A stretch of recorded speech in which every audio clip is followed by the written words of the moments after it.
Right, Lauren, it's great to meet up with you and begin doing some work on your game over at the studio earlier in the week. Just a quick recap on the key points that we discussed during your session. The first points related largely to your setup, and what we were looking at here was initially your posture was very erect in the spine, very level in the hips, with a lot of knee flex or knee bend, and as a result the shaft of the club would hit us midway through the torso. This doesn't establish very good balance and makes swinging the club on the correct plane or the correct angle very, very difficult. And what we looked at was what is similar amongst all great players. And if we look at all great players, we have an inclination to the ground at setup, so the spine isn't too erect.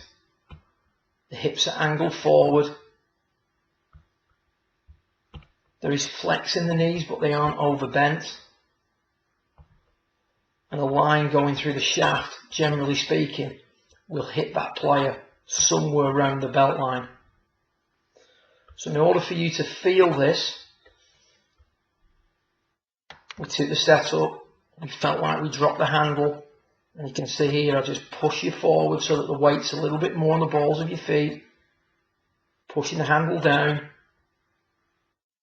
so that the hands are hanging below the shoulders. And you can see already there that whilst it could be softened up, it's quite angular. It's starting to look more similar from a framework point of view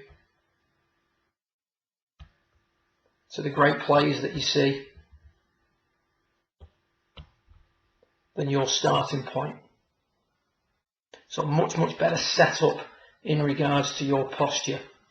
We then talked about the ball position, and we used the left shoulder as your 0 point.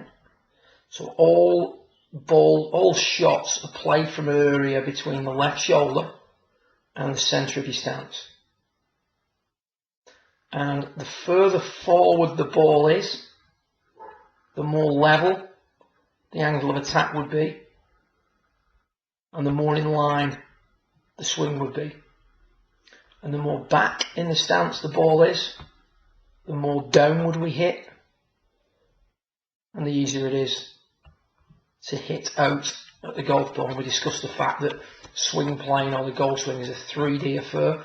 So while swing plane is important, it's got to be allied to the correct angle of attack. So what we're trying to do with our ball position is establish a good angle of attack. And what we discussed was playing all the longer clubs in your bag opposite the left shoulder, all the shorter clubs in the bag opposite the centre of the shoulders or the sternum, and anything in between where the badge on your shirt would be.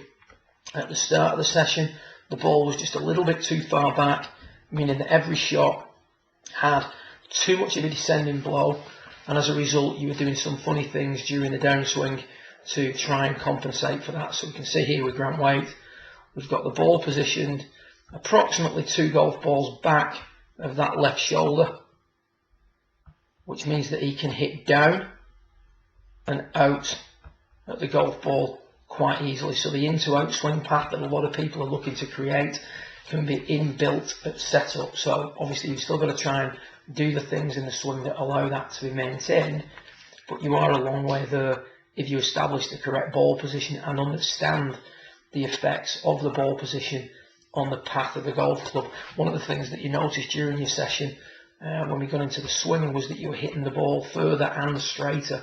The straightness of it comes from a better angle of attack, more control of the arms, and improved posture, so the swing plane improved as well.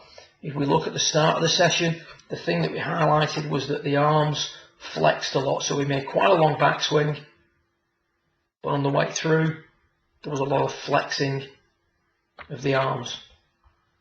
What we saw with the better player, or the models that we used, was that the arms were controlled on the way back and they were straighter on the way through.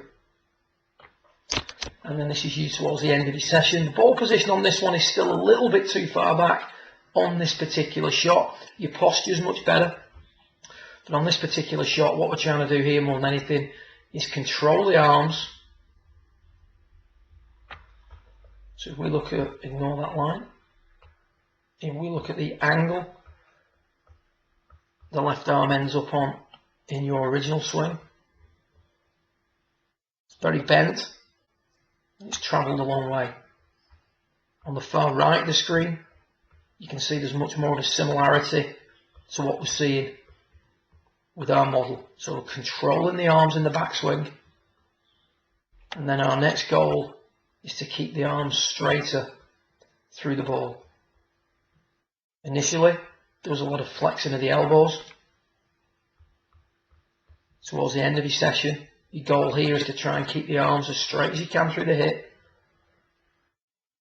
Again, the arms are much straighter. So initially, we're just trying to establish some baselines, establish a good framework with our posture like you see on the top screens, and then control the arms and continue to keep the arms from flexing, if you will, keep the arms much more solid on the way through the golf ball.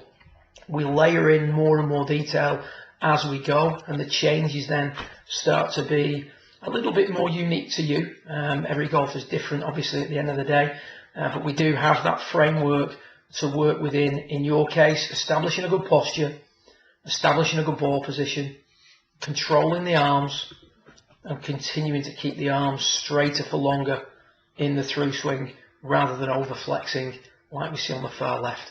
Over the coming day or so, I will forward you some ideas in regards to taking things forward, i.e. a coaching program, etc., with my thoughts and feelings on what would be appropriate for yourself.